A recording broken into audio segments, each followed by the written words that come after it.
linha de inovação e tendência do evento, quero apresentar a vocês o palestrante internacional de hoje.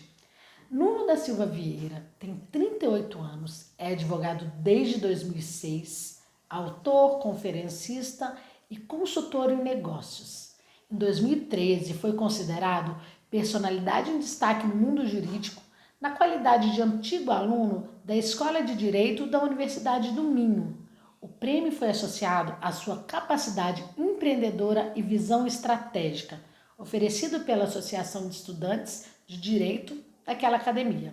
Em 2018, foi considerado um dos líderes portugueses mais promissores com menos de 40 anos. Minha expectativa é que você amplie seu conhecimento e, se tiver alguma dúvida, mande um e-mail para a gente em contato@igestãolegal.com.br. Bem-vindo, Nuno!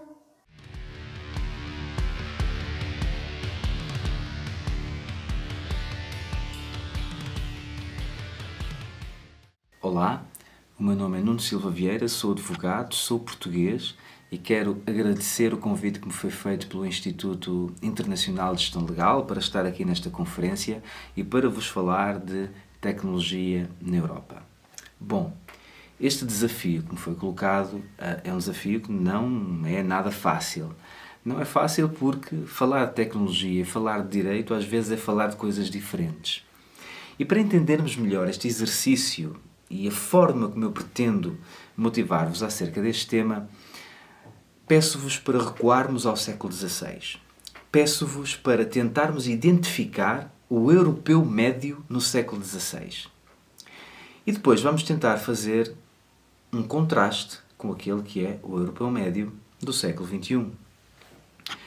Não vamos fazer isto com uma grande objetividade histórica, nem vamos, de alguma forma, fazer aqui um tratado acerca do homem médio no século XVI, mas vai ser muito importante para aquilo que vos vou trazer depois. Então, olhando para o século XVI, talvez o europeu médio do século XVI seja uma pessoa que tem dificuldade de acesso ao conhecimento, isso é pacífico, seja uma pessoa supersticiosa, seja uma pessoa que acredita em bruxaria, e talvez o próprio advogado modelo do século XVI ainda acreditasse que um qualquer cadáver jorrava sangue na presença do seu assassino.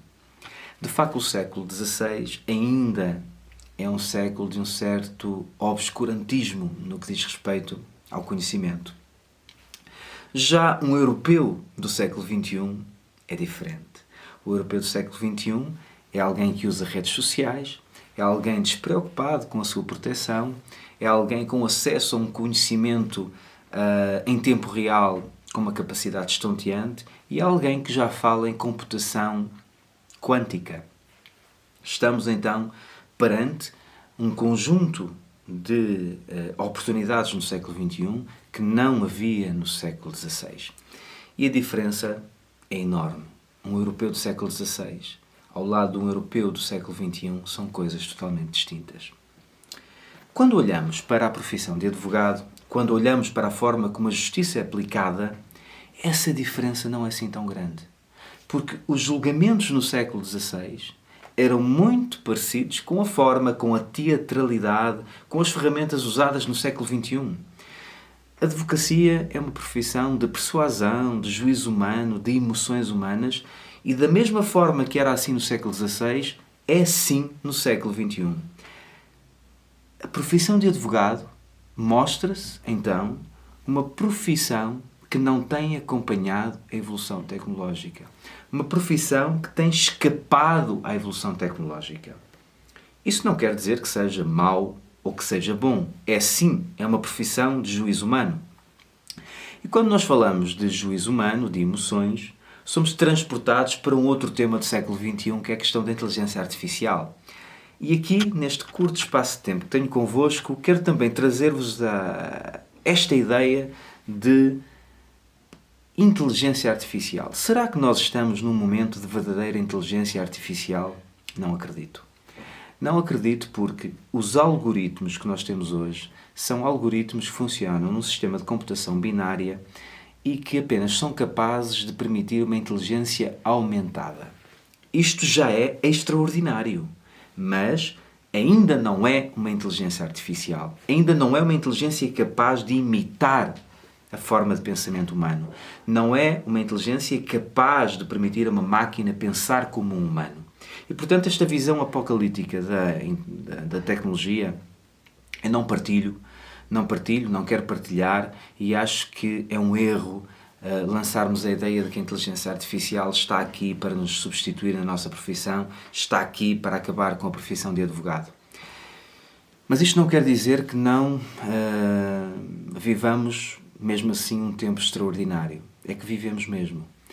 Esta inteligência aumentada, esta computação binária que nos é disponibilizada hoje, já nos permite coisas fantásticas.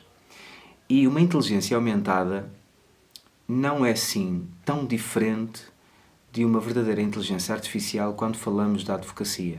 E não é assim tão diferente porquê? Porque a advocacia nunca vai ser capaz de desprender-se do ser humano. Nunca vai ser capaz de permitir que a justiça e que a forma como defendemos as pessoas seja feita por máquinas.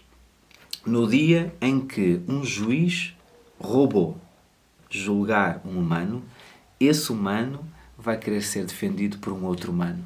Estamos a falar de um tempo em que talvez nasça um novo direito fundamental. O direito fundamental a ser defendido por um advogado humano.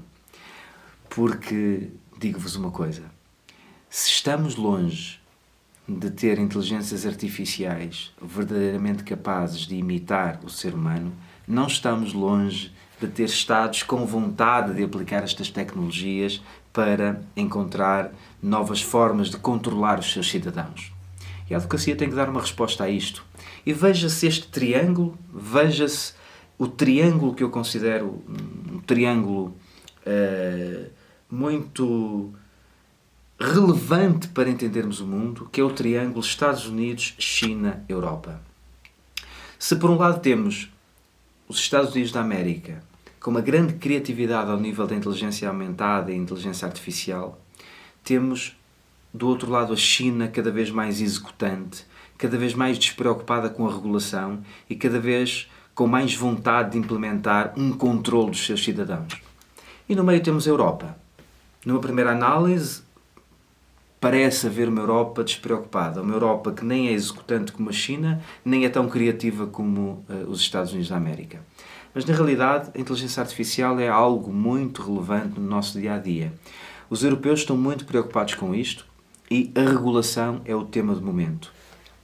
Até posso dizer-vos que, pela primeira vez, a Europa criou uma forma de legislar esta matéria verdadeiramente inovadora, porque, como ainda não podemos conhecer todos os pontos fortes e todos os pontos fracos deste tipo de tecnologia, ainda não estamos preparados para legislar, não estamos preparados para fazer leis.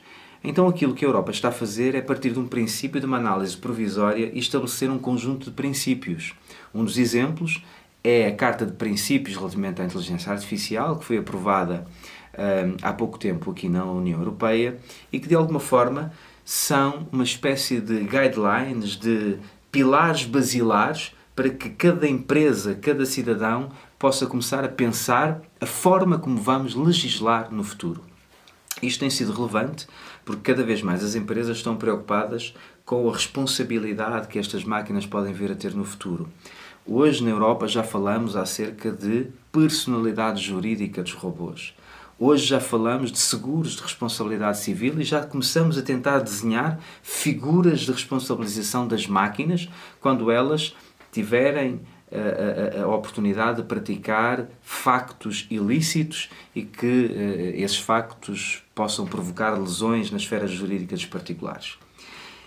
Esta revolução de pensamento também nos transporta para outra ideia, a ideia de como será a advocacia no futuro. E eu vejo esta oportunidade tecnológica como algo excepcional e extraordinário. Hoje a advocacia na Europa é uma advocacia muito centrada em dois modelos. O modelo anglo-saxónico, em Inglaterra, e depois temos o modelo continental. Mas os grandes escritórios de advogados e mesmo a advocacia particular continua a ser de estilo idêntico à advocacia que era praticada nos anos 80. A nível tecnológico, de facto, já temos ferramentas que nos auxiliam, essencialmente na pesquisa de jurisprudência, na gestão dos advogados, na forma como acedemos a determinada documentação, na forma como arquivamos os processos. Portanto, já usamos a tecnologia para ser mais ágeis enquanto gestão de um escritório de advogados, mas ainda não usamos a tecnologia para que os advogados sejam mais inteligentes. Esta ideia do advogado híbrido, o advogado capaz de conviver com a tecnologia, vejam o telemóvel, nós hoje somos mais híbridos do que aquilo que éramos há uns anos atrás. Com um smartphone já conseguimos fazer coisas que há anos atrás não conseguimos fazer, e isto vai continuar a aumentar. Os advogados serão cada vez mais híbridos. E esta ideia tem a ver com aquilo que eu vos disse em momento anterior da minha intervenção. Hoje, esta inteligência aumentada, capaz de prever sentenças judiciais, capaz de prever de forma estatística determinados comportamentos e perfis tanto das partes de um processo judicial como dos clientes, esta inteligência aumentada, na minha opinião, é a verdadeira oportunidade da advocacia para se transformar em algo verdadeiramente diferente. Eu tenho aqui um livro para vos mostrar, um livro que eu aconselho a todos. Portanto, um livro que acaba por passar a mensagem que eu estou também aqui a transmitir-vos, a ideia de máquinas capazes de prever, não máquinas apocalípticas capazes de destruir, mas sim máquinas capazes de ajudar os advogados e os demais profissionais a tomar melhores decisões. Quero também apresentar-vos aqui um outro livro que julgo essencial para a nossa profissão, que tem a ver com a ideia de justiça. O futuro, assente na tecnologia, vai permitir-nos ser mais capazes de chegar a todos os cidadãos.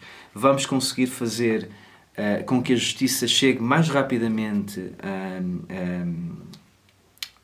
aos mais desfavorecidos, e vamos, talvez, pela primeira vez, falar de uma ideia de justiça universal, cada vez mais centrada no caso concreto, cada vez mais centrada na equidade, e esta ideia de justiça do Amartya Sen acho que deve estar no nosso ideal, e cada um de nós, cada um dos advogados pensadores da sua profissão, não deverá descurar a ideia de justiça associada à tecnologia. Também vos quero dizer que não acredito que as máquinas sejam capazes de nos substituir, e António Damasio, este grande português, ajuda-nos a perceber isso. Porque se hoje as máquinas são capazes de vencer os humanos em determinados jogos de xadrez ou jogos de computador, no dia em que uma máquina vence um humano a jogar xadrez, eu sei que essa máquina depois não vai festejar com um amigo, não vai beber uma cerveja nem tomar um café com um amigo, porque a máquina não pensa como os humanos. E, portanto, a máquina não vai ter medo como nós temos, a máquina não vai ter frio nem calor como nós temos, não vai ter emoções e, portanto, uma máquina não vai conseguir replicar aquilo que um humano sente e aquilo que acaba por, muitas vezes, ditar a forma como os humanos tomam decisões. Neste seguimento, e para tornar dinâmica esta apresentação, também quero trazer este livro já bastante antigo, Cosmos, do Carl Sagan, porque se neste tempo Carl Sagan mostrou uma nova visão acerca da forma como olhávamos o universo, eu gostava que este livro fosse uma espécie de imagem para que todos os advogados tentassem perceber de que forma é que a tecnologia pode transformar a sua profissão. De facto, o que eu vos estou a contar pouco tem a ver com tecnologia jurídica na Europa. Pouco tem a ver, mas se calhar tem muito a ver. Tem muito a ver porque hoje na Europa nós estamos muito centrados naquilo que vai ser o advogado futuro e pouco centrados naquilo que a tecnologia já é capaz de fazer por nós. É como se tivéssemos um passo atrás, a ganhar um pouco de balanço para depois conseguir chegar mais rapidamente lá à frente. Então vou trazer-vos alguns dados concretos, alguns exemplos concretos daquilo que se vive hoje na Europa. Nós hoje na Europa falamos de tribunais virtuais. A Inglaterra é um caso disso, já há experiências em Inglaterra. Aqui em Portugal estamos já com um grande avanço na estatística jurídica, a capacidade de prever sentenças judiciais e a capacidade de usar isso a favor dos nossos clientes. Por outro lado, a França está a tentar proibir isto. Ainda há uns 4 meses atrás, uma sentença em França proibia o uso de estatísticas preditivas, talvez de uma forma de proteção do sistema judicial. Estamos a falar da utilização de realidade virtual para desenhar, recriar cenários dos crimes.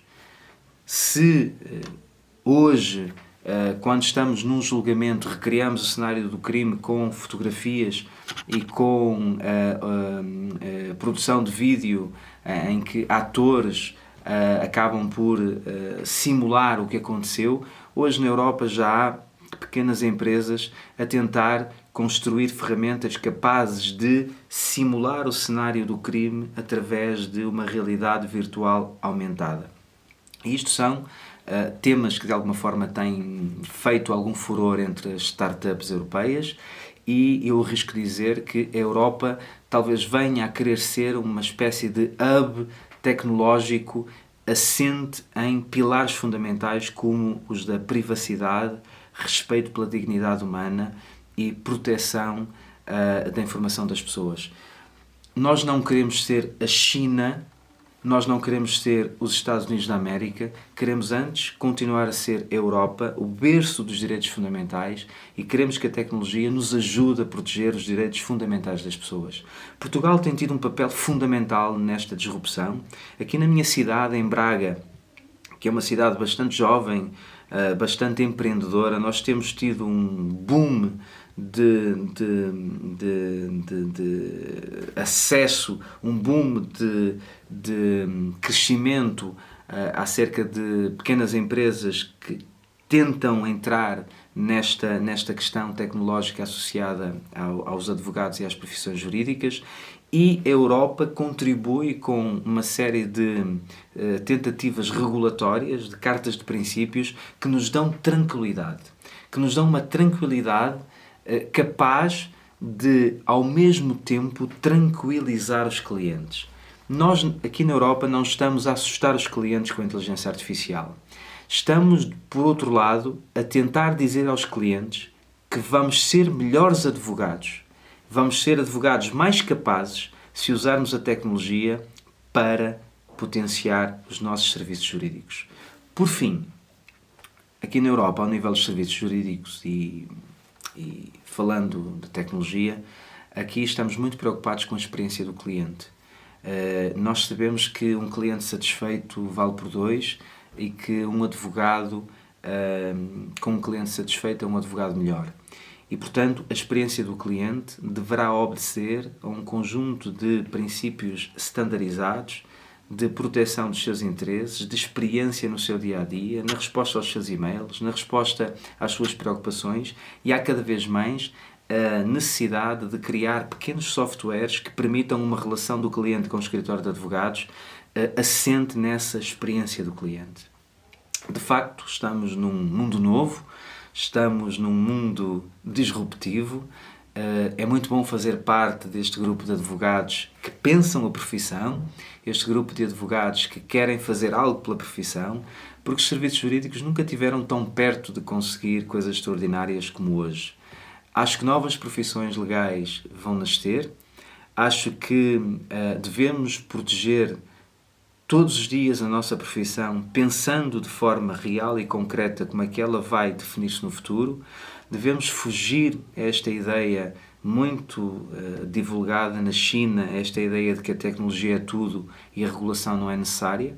Inclusive, trago-vos aqui o exemplo, na China, neste momento, os próprios juízes são convidados a usar a inteligência artificial para a produção de sentenças. E uma das coisas que o Partido Comunista Chinês pretende é uma certa universalidade do entendimento, uniformização do entendimento jurídico, para que não haja juízes a decidir para um lado e a decidir para o outro, juízes completamente munidos de uma inteligência artificial que vai aplicar a este caso o mesmo julgamento que aplicou no caso anterior. Eu acho que isto é perigosíssimo, acho que não é assim que se julgam as coisas, as pessoas. Acho que o julgamento é algo que tem que estar verdadeiramente associado a uma liberdade, essa liberdade capaz de potenciar decisões diferentes até. Este modo de falar acaba por ser estranho. Estamos aqui numa relação online e de repente é a tecnologia também a dar-nos sinais de como podemos chegar mais longe e de como podemos levar o nosso pensamento a outras pessoas.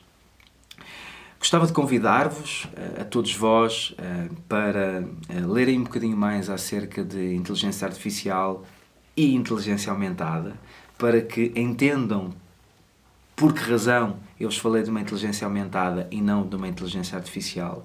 Gostava também que lessem a Carta de Princípios da União Europeia para a Inteligência Artificial, porque é uma carta muito interessante, uma carta verdadeiramente preocupada com os direitos fundamentais das pessoas. Gostava também que vissem a forma como estamos a tratar a personalidade jurídica dos robôs aqui na Europa e gostava que, se tivessem dúvidas, se tiverem necessidade de respostas para além daquilo que eu trouxe nesta pequena preleção, gostava que me enviassem um e-mail, tirassem dúvidas, contactassem o Instituto Internacional de Gestão Legal, que certamente vai disponibilizar o meu e-mail, porque é assim que nós crescemos, o desenvolvimento humano assenta na educação e todas as ideias em conjunto acabam por trazer disrupções necessárias e boas. Como advogado, foi um prazer falar convosco, trazer um pouco daquilo que é a experiência europeia ao nível da tecnologia jurídica e colocar-me totalmente ao dispor para aquilo que necessitarem. Obrigado.